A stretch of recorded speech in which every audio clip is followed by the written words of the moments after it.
High student, আমাদের valence bond থিওরিটা complete হয়ে গেছে। ভ্যালেন্স বন্ড থিওরির যদি কোনো কিছু প্রবলেম থাকে তাহলে কমেন্ট বক্স সেকশনে যে কমেন্ট করবে। তাহলে আজকে যেটা আমরা শুরু করব সেটা হচ্ছে খুব ইম্পর্টেন্ট, সেটা হচ্ছে ক্রিস্টাল ফিল্ড থিওরি। আমরা দেখেছিলাম যে ভ্যালেন্স বন্ড থিওরির লিমিটেশনে ভ্যালেন্স বন্ড থিওরি ট্রানজিশনাল কমপ্লেক্সের অনেক কিছু প্রপার্টি এক্সপানশন করতে পারছে না। ঠিক আছে, তাহলে আজকে আমরা শুরু করছি crystal field theory. Crystal field theory যে সায়েন্টিস্ট প্রপোজ করেছিলেন তার নাম হচ্ছে scientist বেথে and van Blake. The crystal field theory was proposed by Bethe and Van Vleck in 1929. Crystal field theory successfully explained many transition properties. Crystal field theory explained the many properties of the transition metal complex.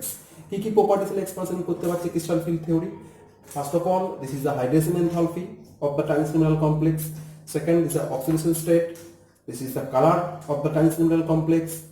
Fourth point, lattice energy of the transition metal complex.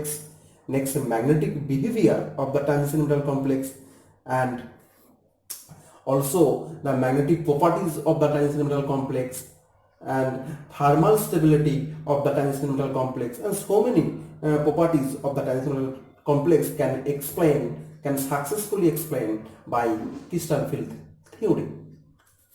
First, we have seen that the postulates of the crystal field theory. This is very important. What is the postulates of the crystal field theory?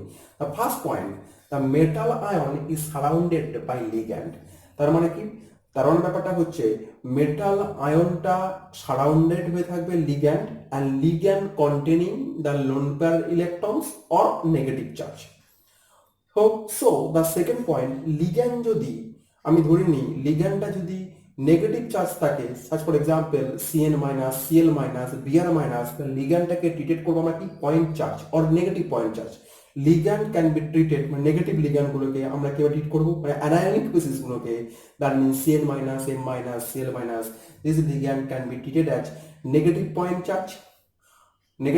Charge and neutral ligand. এই জায়গাটা mistake হয়েছে বলতে আমি just বুঝিয়ে দিচ্ছি, যে আমি নোটসটা বানাবো, নোটসে এখন ডিটেলস লেখা আছে।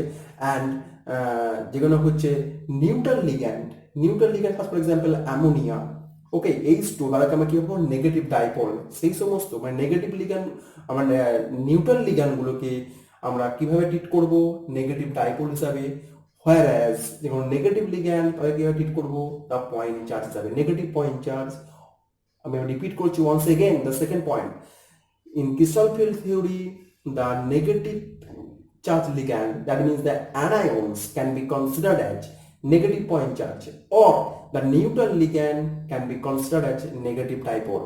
এবং যখন নিউট্রাল লিগ্যান্ডের যেগুলো electronegative atom, that is the negative ডাইপোলটা সবসময় কি হবে ওরিয়েন্টেড টুয়ার্ডস দ্য মেটাল সেন্টারের দিকে সেটা ওরিয়েন্টেড হবে। দ্য থার্ড পয়েন্ট, খুব ইম্পর্টেন্ট পয়েন্ট, মেটাল এবং লিগ্যান্ডের ইন্টারাকশনটা ইজ কি আয়নিক ইন নেচার। মানে যেটা বলতে চাইছি যে ইন ক্রিস্টাল ফিল্ড থিওরি খুব ইম্পর্টেন্ট পস্টুলেটস যে মেটালের সঙ্গে লিগ্যান্ডের ইন্টারাকশনটাকে আমরা ধরে নিই completely or purely ionic. That is আমরা কোনো রকম আমরা কনসিডার করি না metal orbital overlap, that is no considering any overlap means কি মেটাল লিগ্যান্ডের সঙ্গে কোনো অরবিটাল ওভারল্যাপকে আমরা কনসিডার করি না। This is the three postulates of the crystal field theory. Okay, এইবার আমরা ক্রিস্টাল ফিল্ড থিওরিতে মেনশন দেখব যে ট্রানজিশন মেটাল আয়নস Mn+, এই Mn+ এর ডি অরবিটালস গুলোর উপর আমি যদি বিভিন্ন ফিল্ড অ্যাপ্লাই করি তাহলে ডি অরবিটালসটা কিভাবে এফেক্টেড হয় সেই জায়গাটা এবার আমি দেখব। আমি বলতে চাইছি কি এই যে মেটাল সায়েন্সের যখন ফ্রি অবস্থায় ছিল, মানে তখন যখন কোনো রকম লিগ্যান্ড ফিল্ড অ্যাপ্লাই করা হয়নি, মেটাল সায়েন্স যখন ফ্রি অবস্থায় ছিল, দ্যাট মিনস কি there is no ligand field. যখন লিগ্যান্ড ফিল্ড অ্যাপ্লাই করা হয়নি তখন মেটালস আয়নের 5টা যে ডি অরবিটালস, হ্যাঁ, সবসময় ডি জেনারেট, মানে প্রত্যেকের এনার্জি সমান। তার মানে ক্রিস্টাল ফিল্ড থিওরিতে আমরা মূলত দেখব যে মেটালের ডি অরবিটালসটা বিভিন্ন লিগ্যান্ড ফিল্ডের উপস্থিতিতে কিভাবে অ্যাফেক্ট হয়। রিপিট করছি, মানে মেটালের ডি অরবিটালসটা বিভিন্ন লিগ্যান্ড ফিল্ডের প্রেজেন্সে ডি অরবিটালের এনার্জি কিভাবে অ্যাফেক্টেড হয় সেটা আমরা মেনলি ক্রিস্টাল ফিল্ডে দেখব। তাহলে যখন মেটালটা ফ্রি অবস্থায় ছিল তখন কি ওর ডি অরবিটালস গুলো ডিজেনারেট, মানে প্রত্যেকটার পাঁচটা ডি অরবিটালস প্রত্যেকের এনার্জি সমান। এখন দেখো আমি দেখিয়েছি যে মেটাল সায়েন্সের উপর যখন আমরা স্ফেরিক্যাল ফিল্ড অ্যাপ্লাই করবো, দেখো যখন spherical field this are 5 D orbital degenerate, প্রত্যেকটার এনার্জি কিন্তু সমান। ডিওরালে যখন স্ফেরিক্যাল ফিল্ড, এখানে স্ফেরিক্যাল ফিল্ড অ্যাপ্লাই করছি, মানে ইলেকট্রনিক চার্জ এটা স্ফেরিক্যাল ভাবে কি হয়ে আছে, সিচুয়েটেড হয়ে আছে, এটা স্ফেরিক্যাল ভাবে রিসাইড হয়েছে, এটা স্ফেরিক্যাল ফিল্ড। যখন স্ফেরিক্যাল ফিল্ড আমি অ্যাপ্লাই করছি লিগ্যান্ড ফিল্ড, দেখো প্রতিটা পাঁচটা ডি কিন্তু একই রকম ইলেকট্রনিক চার্জের রিপালশন ফেস করছে। আর যদি ফেস করে পাঁচটা ডি এর কিন্তু এনার্জি কিন্তু ইকুয়াল হবে, মানে এই পাঁচটা ডি এর এনার্জি যা ছিল তার থেকে পাঁচটা ডি এর এনার্জি বাড়লো, কিন্তু প্রত্যেকের এনার্জি কিন্তু সমান হবে। কারটা বেশি হলো কারটা কম হলো এরকম কিন্তু হয়নি। তার মানে স্ফেরিক্যাল ফিল্ড অ্যাপ্লাই করলে ডি অর্বিটালের এনার্জিটা রেস করে, হাই হয়, মানে বাড়ে আগের থেকে, কিন্তু কি প্রত্যেকের এনার্জি ডিজেনারেটই থাকে, মানে আগেও যা ছিল পরেও হবে, কিন্তু প্রত্যেকের এনার্জি সামহাও বাড়লো, কেন রিপালশনের পরে এটা বাড়লো।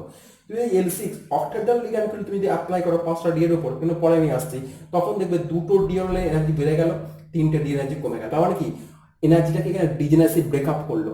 তাহলে মেটালস আয়ন্সের উপর আমি যদি অক্টাডাল লিগ্যান্ড ফিল্ড অ্যাপ্লাই করি, তাহলে পাঁচটা ডি এর এনার্জি আর ডিজেনারেট থাকছে না, কি হচ্ছে, তার ডিজেনারেসি ব্রেকআপ করছে, দুটো ডি এনার্জি বেড়ে গেল, তিনটে ডি এনার্জি কমে গেল। টেট্রাডাল লিগ্যান্ড ফিল্ড যখন অ্যাপ্লাই করছি, দেখো পাঁচটা ডি আর এনার্জি সমান থাকছে না, টিডি ফিল্ড অ্যাপ্লাই করছি মেটাল সায়েন্সের উপর, তখন দেখো তিনটে ডি এনার্জি বেড়ে গেছে, দুটো ডি এর কমে গেছে।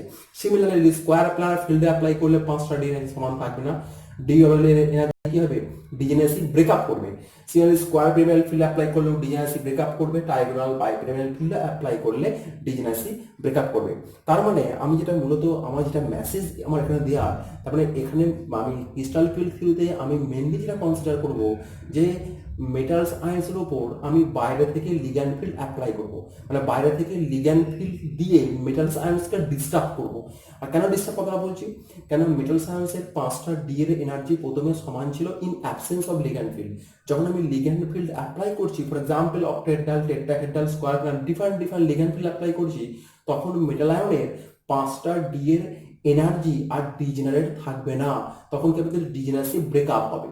ঠিক আছে, এই পাঁচটা ডি অরবিটালস মেটাল আয়নের ইন প্রেজেন্স অফ লিগ্যান্ড বা লিগ্যান্ড ফিল্ডের উপস্থিতিতে কিভাবে অ্যাফেক্ট হয় সেই জায়গাটাই আমরা কিন্তু একটা একটা করে ডিসকাস করে যাব। অর্থাৎ কমপ্লেক্স, টিডি কমপ্লেক্স, কারণ কি মেটালের ডি অরবিটালের সঙ্গে লিগ্যান্ডের ইন্টারাকশনের ফলে মেটালের ডি অরবিটালের এনার্জি কিভাবে ব্রেকআপ হয় সেই জায়গাটা দেখব। তার আগে একটু বলে নিই, তাহলে মেটালের জন্য ডিটাকে আমরা কনসিডার বাদেও আমরা এস এবং পিটাকেও কনসিডার করবো, কিন্তু মেইনলি কনসিডার করবো এখানে মেটালস আয়ন্সের ডি অরবিটালস কিভাবে অ্যাফেক্ট হচ্ছে in presence of ligand field. ঠিক আছে, তার আগে আমি ছোট করে একটু বলে দিই যে মেটালসের এস অরবিটাল তো আছে আর মেটালসের পি অরবিটাল আছে, তাহলে এস অরবিটাল এবং পি অরবিটাল কি কোনোভাবে অ্যাফেক্টেড হয় in presence of ligand field, তাহলে সেই জায়গাটা এখন একটু ডিসকাস করে নেবো। তাহলে এবার দেখো আমি বলেছি যে ক্রিস্টাল ফিল্ড থেকে আমরা মেনলি এখানে দেখবো কি যে মেটালের ডি অরবিটালস গুলো কিভাবে অ্যাফেক্টেড হচ্ছে in presence of different ligand field, কিন্তু তার রেসপেক্টে হলে মেটালের এস অরবিটাল বা পি অরবিটালের উপর লিগ্যান্ড ফিল্ড কিভাবে এফেক্ট ফেলবে তার একটা কিছু আমি এক্সাম্পল দেখছি আর কিভাবে হয়। তাহলে দেখো মেটাল আয়ন্স ধরে নিচ্ছি আছে কি, এস অরবিটাল আছে, পি আছে, ডি আছে, আমাদের যেটা মেইন সিলেবাসে ডি কিভাবে এফেক্টেড হয় বিভিন্ন লিগ্যান্ড ফিল্ডের প্রেজেন্সে। তাহলে মনে করো মেটালের এস অরবিটাল, তাহলে এস অরবিটাল সবসময় কেমন দেখতে, 3s হোক বা 4s হোক বা কেমন দেখতে, স্ফেরিক্যাল শেপ দেখ। এইবার তাহলে মেটালের যে এস অরবিটালের ক্ষেত্রে দেখো ইলেকট্রনটা এখানে ইকুয়াল ভাবে ইউনিফর্ম ভাবে আছে। এবার তুমি লিগ্যান্ড ফিল্ড অ্যাপ্লাই করছো, L6 অ্যাপ্লাই করো, তাহলে L6 অ্যাপ্লাই করা মানে কি, এলটা এখানে থাকবে এল, আবার এখানে এল একটা, এখানে একটা এল, আবার এই দিকে একটা এল হবে, সেটা আমার করা হয়নি। আর একটা কি হবে, এল কোথায় থাকবে, একটা এল এই জায়গায় থাকবে, তাহলে এলটা আলাদা থাকবে। L6 অ্যাপ্লাই করা মানে কি L6 যদি অ্যাপ্লাই করো এল এল এল এল এল এল, তার মানে কি ইকুয়ালি, তার মানে কি মেটালে যেটা এস অরবিটাল L6 এর দ্বারা ইকুয়াল ভাবে এফেক্টেড হবে। যেহেতু স্ফেরিক্যাল শেপ তুমি L4 অ্যাপ্লাই করো, তাহলে যেহেতু স্ফেরিক্যাল শেপ তাহলে L4 অ্যাপ্লাই করলে কি হবে, মানে টিডি টেট্রাডাল লিগ্যান্ড ফিল্ড বা স্কয়ার প্ল্যানার ফিল্ড অ্যাপ্লাই করলে কি হবে, এস অরবিটালটা ইকুয়ালি অ্যাফেক্টেড হবে। মানে L4 যদি তুমি অ্যাপ্লাই করো তাহলে এর যেটা লিগ্যান্ডের মধ্যে কি আছে ইলেকট্রন ডেনসিটি, আর এস এর কি আছে ইলেকট্রন ডেনসিটি, এর মধ্যে রিপালশনটা হবে এবং যার ফলে মেটালের যেটা এস অরবিটাল যেহেতু স্ফেরিক্যাল শেপ ইকুয়ালি এফেক্টেড হবে। যার ফলে এবার মনে করো in absence of ligand field, মানে যখন লিগ্যান্ড ফিল্ড দেওয়া হয়নি তখন মনে করো এস এর এনার্জি হচ্ছে এইটা। এবার তুমি L6 L4 L3 L5, L6 মানে অক্টাডাল লিগ্যান্ড ফিল্ড, L4 মানে টেট্রাহেড্রাল, L3 মানে ট্রাইগোনাল প্ল্যানার, L5 মানে ট্রাইগোনাল বাইপ্যারাল। তুমি যেমনই লিগ্যান্ড ফিল্ড অ্যাপ্লাই করো না কেন প্রত্যেক ক্ষেত্রে কি হবে, অ্যাপ্লাই করলে জাস্ট এস এর এনার্জিটা বেড়ে যাবে। আর যেহেতু এস অরবিটাল একটাই হয় জাস্ট এনার্জিটা আগের থেকে একটু বেড়ে গেল, কেন রিপালশন হবে, L6 এর লিগ্যান্ড তার সঙ্গে এর রিপালশন হবে, যার ফলে এনার্জি একটু বেড়ে গেল। জাস্ট আমি এই সেন্সটা। এবার দেখো পি অরবিটাল, যদি এটা সিলেবাস নেই পি অরবিটাল আছে ডি, তবু পিটা একটু বলে দিই। এবার মনে করো পি অরবিটাল হয়েছে, পি অরবিটাল কটা থাকে, তিনটে। মনে করো পিএক্স পিওয়াই পিজেড, যখন আমি লিগ্যান্ড ফিল্ড অ্যাপ্লাই করিনি, যখন লিগ্যান্ড ফিল্ড আমি অ্যাপ্লাই করিনি তখন পিএক্স পিওয়াই পিজেড তিনটের এনার্জি কিন্তু সেম এনার্জি। যখন আমি লিগ্যান্ড ফিল্ড অ্যাপ্লাই করিনি পিএক্স পিওয়াই পিজেড কি তিনটের এনার্জি সেম। কেন, অ্যাপ্লাই যখন করেনি তখন লিগ্যান্ড ফিল্ড অ্যাপ্লাই করছি না, এনার্জি কি ডিজেনারেট। এইবার তুমি মনে করো এর উপর তুমি অক্টেডাল লিগ্যান্ড ফিল্ড অ্যাপ্লাই করছো, তাহলে অক্টেডাল মানে কি L6 অ্যাপ্লাই করছো। তাহলে এখন দেখো this is the PX, this is the PX, this is the PY, this is the PZ.